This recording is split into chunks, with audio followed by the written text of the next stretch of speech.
Hello and welcome to this thought for the day. Don't worry about the bars behind me.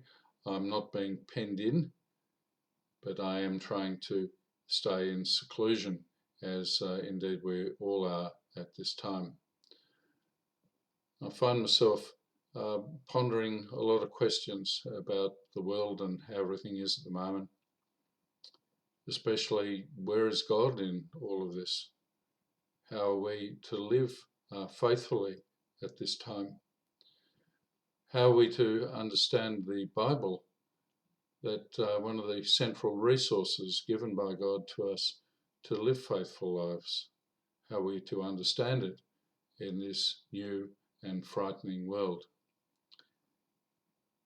I found myself thinking of the great American Protestant theologian, biblical scholar Walter Brueggemann, who is still alive today at the age of 87. He was one of the most influential theologians of the last century, and a brilliant mind who was able to bring to bear the insights of the Old Testament on our modern socio-political and economic world. And I came across this quote from Brueggemann, which I'd copied down from one of these.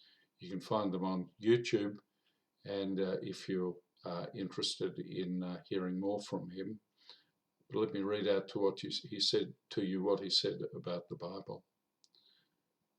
The Bible, he said, is an act of faithful imagination. It is not a package of certitudes. It is an act of imagination that invites our faithful imagination, that makes it possible to live faithfully.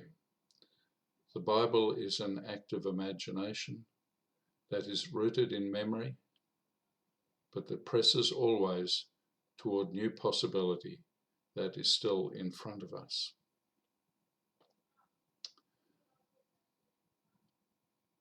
It seems to me that what is needed now is faithful imagination.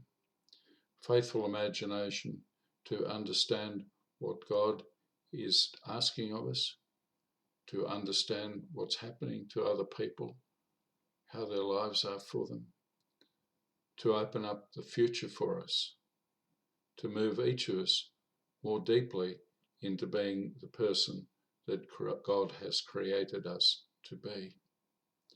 So may God's blessing be upon us all. Amen.